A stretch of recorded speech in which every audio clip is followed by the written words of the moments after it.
ఇలా గవర్నర్ ప్రసంగం పైన కేటీఆర్ గారు ఒక చిన్నపిల్లలాగా కామెంట్ చేసినారు.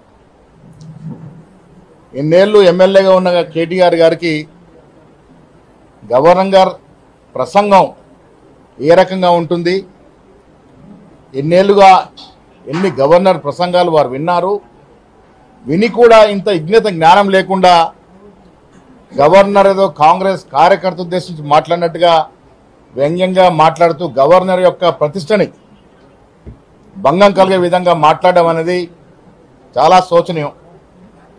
బీఆర్ఎస్ నాయకులకి అలవాటుగా మారిపోయింది గవర్నర్ని, గవర్నర్ వ్యవస్థని కించపరిచే విధంగా మాట్లాడడం. గతంలో ఒక మహిళని చూడకుండా తమిళసై గవర్నర్ గారిని ఏ విధంగా వ్యంగ్యంగా అవమానపరిచినారో మనం మర్చిపోలేదు. కేటీఆర్ గారు ఒకరు తెలుసుకోవాల్సింది, ఇవాళ రాష్ట్రంలో కాంగ్రెస్ ప్రభుత్వం ఉంది.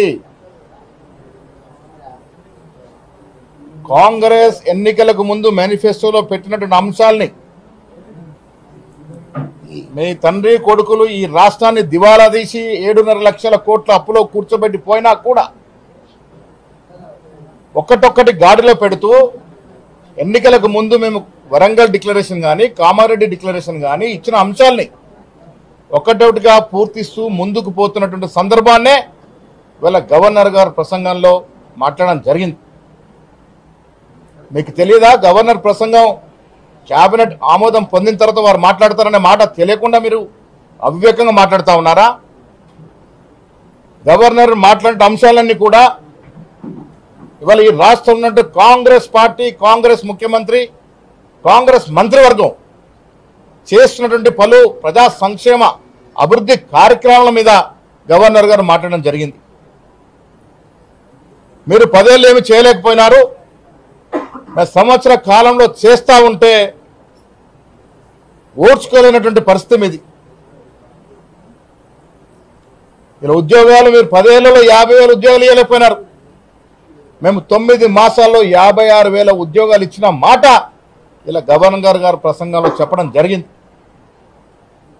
మీరు 10 ఏళ్లలో రుణమాఫీ 26-27 వేల కోట్లు ఇస్తే మేము 11 మాసాల్లో 22,000 కోట్ల రూపాయలు రుణమాఫీ చేయడం జరిగింది. ఆ వాస్తవాల్ని గవర్నర్ గారు చెప్పడం జరిగింది. మీరు వాస్తవాలు మీకు పట్టవు. గవర్నర్ మాట్లాడేటప్పుడు ఏ రకంగా ఒక క్రమశిక్షణ ఉండాలో మీకు పట్టవు. వెనుక ఉన్న మీ పోకిరి ఎమ్మెల్యేని ఎగేస్తూ ఉంటారు, పోగేస్తూ ఉంటారు, గవర్నర్ని డిస్టర్బ్ చేస్తూ ఉంటారు. అసలు ఒక అసెంబ్లీ నడుస్తూ ఉంది, అసెంబ్లీ సమావేశాలు ఇవి. అసెంబ్లీ సమావేశాల్లో శాసనసభ్యులు గవర్నర్ మాట్లాడేటప్పుడు ఏ రకంగా ఉండాలో కూడా తెలియక విచ్చలవిడిగా అల్లరి చేయడం, గవర్నర్ యొక్క వ్యవస్థని అవమానపరచడం అనేది బీఆర్ఎస్ నాయకులకు అలవాటుగా మారింది. ఇలా కేసీఆర్ గారు ఫామ్ హౌస్కి పరిమితమైనారు, మీరు హైదరాబాద్లో పరిమితమైనారు.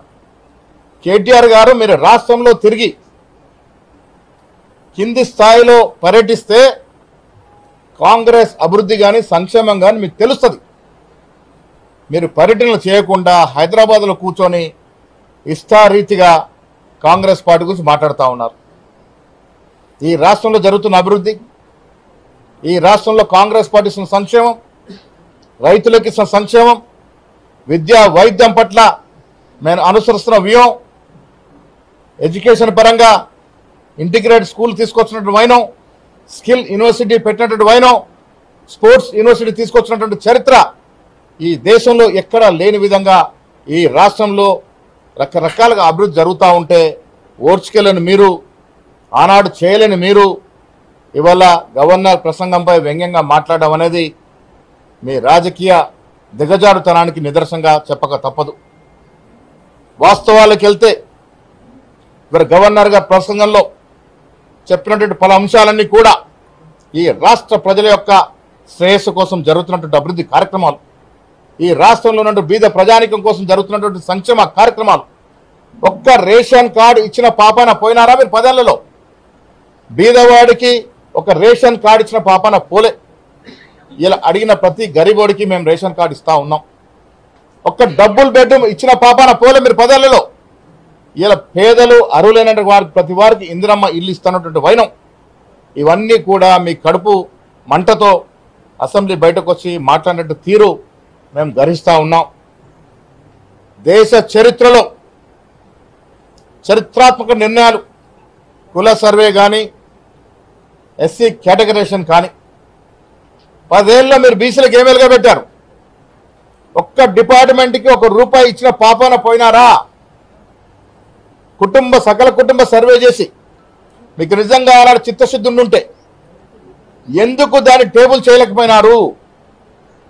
పోనీ చేయలేదు, సర్వేలో పాల్గొనలేదు మీరు, రెండవసారి అవకాశం ఇచ్చి కూడా పాల్గొనలేదు మీరు. కుల సర్వే గురించి మాట్లాడే హక్కు ఎక్కడిదని అడుగుతా ఉన్నాను. చరిత్రాత్మకంగా, చాలా సూక్ష్మకంగా ఈ దేశ చరిత్రలో ఎక్కడ జరిగిన విధంగా ఈ రాష్ట్రంలో రాహుల్ గాంధీ గారి ఆశయాన్ని పూరిస్తూ రేవంత్ రెడ్డి గారు కుల సర్వేకు శ్రీకారం చుట్టినారు.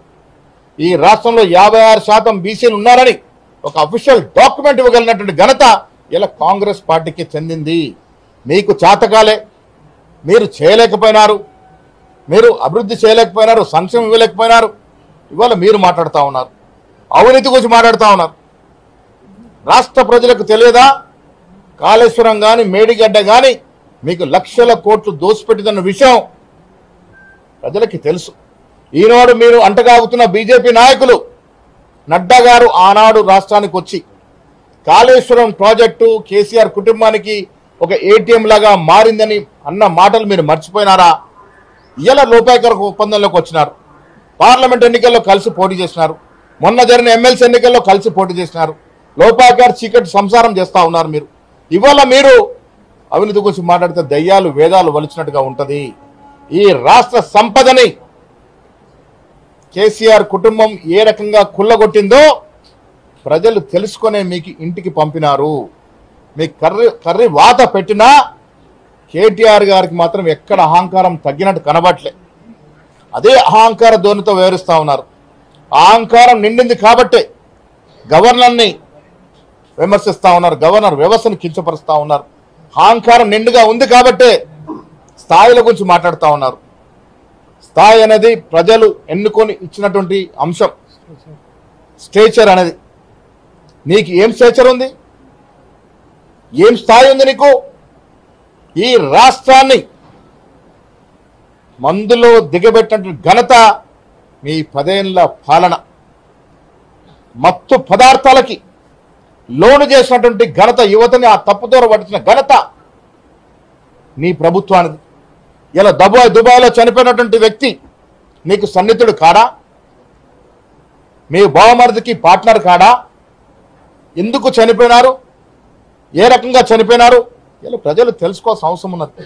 ఈ రాష్ట్ర యువతని తప్పుతో పట్టడమే కాకుండా మత్తు పదార్థాలు అలవాటు విధంగా ఉసుగొలిపినటువంటి మీరు ఈ రాష్ట్రం బాగు గురించి మాట్లాడితే ప్రజలు జీర్ణించుకోలేరు. కేటీఆర్ గారు, మీకు ఈ సందర్భంగా మీ ద్వారా నేను వారికి హితో పలుకుతా ఉన్నాను. ఈ రాష్ట్రంలో మీకు కానీ మీ భవిష్యత్తు కానీ నూకలు చెల్లిపోయినాయి. మీరు స్ట్రెచర్ల గురించి మాట్లాడుతూ ఉన్నారు. మీ పరిస్థితి వల్ల స్ట్రెచర్ మీద ఉంది, అది గుర్తుపెట్టుకోవాల్సిన అవసరం ఉన్నది. ప్రజలు మీకు ఇచ్చినటువంటి స్ట్రెచర్ ఏంటంటే మిమ్మల్ని స్ట్రెచర్ మీద పడుకోబెట్టినారు. ఇంక ఏం మాట్లాడినా ప్రజలు వినే పరిస్థితి లేరు.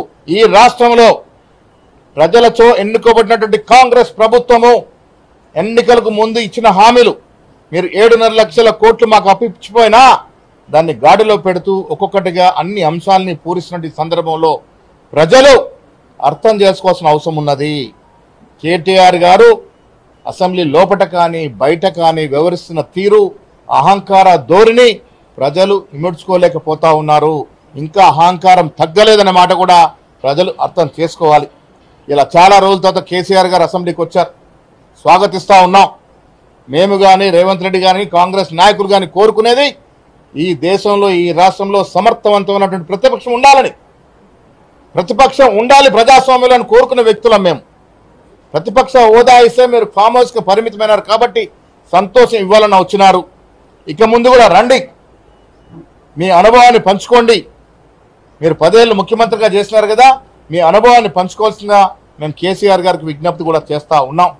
వచ్చే రోజుల్లో బీఆర్ఎస్ నాయకులు అర్థం చేసుకోవాల్సింది అసెంబ్లీ లోపల గోల చేసి గాయ చేసి మొగన్ని కొట్టి మొరకెత్తినట్టు నటిస్తే తెలంగాణ ప్రజలు విఘ్నులు. మీ మాటలకు లొంగే ప్రసక్తే లేదు.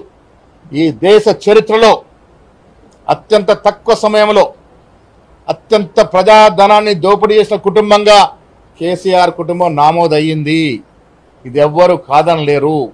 దేశ చరిత్రలో అత్యంత హీనంగా ప్రభుత్వ సొమ్మును కొల్లగొట్టిన మీ కుటుంబం ఇంకా రాజకీయంగా ఈ తెలంగాణ ప్రజలు ఆదరిస్తారనుకుంటే అది అవివేకం తప్ప భవిష్యత్తు లేదన్న మాట కూడా ఈ సందర్భంగా మనం చేస్తాం. నేను కేటీఆర్ కి సవాల్ విసురుతున్న, తెలంగాణ తల్లి గాని రాజీవ్ గాంధీ విగ్రహం గాని ముట్టుకొని చూడు. కాంగ్రెస్ కార్యకర్తలు బట్టలు ఊడదీసి కొడతారు. రాజీవ్ గాంధీ దేశం కోసం ప్రాణాలు అర్పించిన త్యాగమూర్తి, భారత రత్న. మీ కుటుంబం ఈ దేశం కోసం ఏం చేసిందయ్యా? కేసీఆర్ చరిత్ర తెలియదా మాకు? కేసీఆర్ గత చరిత్ర తెలియదా? నీ ప్రస్తుత చరిత్ర తెలియదా? తెలంగాణ తల్లి, తెలంగాణ ప్రజలు ఆరాధించుకున్న తల్లిగా దైవం. ఆ దైవాన్ని ముట్టుకుంటే మసైపోతే తప్ప ఇంకేం ఉండదన్న మాట కూడా సందర్భంగా మనం చేస్తా ఉన్నాం. రైతు వేదికలు కట్టి ఏం ఉద్ధరించినారు? రైతులు నడ్డి విరిచిన మీరు రైతు వేదికలు కట్టి ఏం సాధించినారు? ఇలా నిజంగా రైతుకు న్యాయం జరుగుతుంది అంటే మా ప్రభుత్వంలోనే మీరు 10 ఏళ్ళు విడతలకు ఇచ్చినట్టు రైతు రుణమాఫీ ఎంత? కేటీఆర్ గారు సవాల్ విస్తున్నారు, రండి ఛాలెంజ్ చేస్తా ఉన్నాం, డిబేట్ పెట్టుకుందాం. మీరు ఇచ్చిన సొమ్మంతా కూడా 28,000 కోట్లు దాటలే, అది 10 ఏళ్లలో. మేము 9 మాసాల్లో ఇచ్చినటువంటి రుణమాఫీ 22,000 కోట్లు ఇంకా ఇస్తామని మాట కూడా చెప్తా ఉన్నాం. రుణమాఫీ కానీ, రైతు బంధు కానీ, బోనస్ 500 రూపాయలు ఇవ్వడం కానీ, ఫ్రీ బస్సు కానీ, ఉచితంగా 200 యూనిట్ల వరకు కరెంటు కానీ, ఇలా ఇంటిగ్రేటెడ్ స్కూల్స్ కానీ, స్కిల్ యూనివర్సిటీ కానీ, స్పోర్ట్స్ యూనివర్సిటీ కానీ చెప్పుకుంటూ పోతే రకరకాలుగా అభివృద్ధి చేస్తూ ఉన్నాం. 15 ఏళ్ల తర్వాత గ్రూప్ 1 ఎగ్జామ్లకి పరీక్షలు నిర్వహించినట్టు ఘనత కాంగ్రెస్ పార్టీది. నువ్వు 10 ఏళ్ళు ఎందుకు నిర్వహించలేకపోయినావు? ఏ నిరుద్యోగిని ఆదుకున్నావు నువ్వు 10 ఏళ్లలో? ఏ నిరుద్యోగ కుటుంబాన్ని ఆదుకున్నావు నువ్వు? మీ ఇంట్లో సఫలంగా ఉద్యోగాలు పెట్టుకున్నారు తప్ప ఏ నిరుద్యోగం గురించి ఆలోచించింది మీరు? ఇవాళ ఉద్యోగం గురించి మాట్లాడితే దయ్యాలు వేదాలు వలిచినట్టుగా ఉంటాయి. త్వరలో సీఎం గారు జిల్లాల వారీగా శాసనసభ్యులు కలిసి వారి నియోజకవర్గాల్లో జరగాల్సిన అభివృద్ధి గురించి కానీ, సంక్షేమ పథకాల గురించి కానీ సమీక్ష చేస్తారు.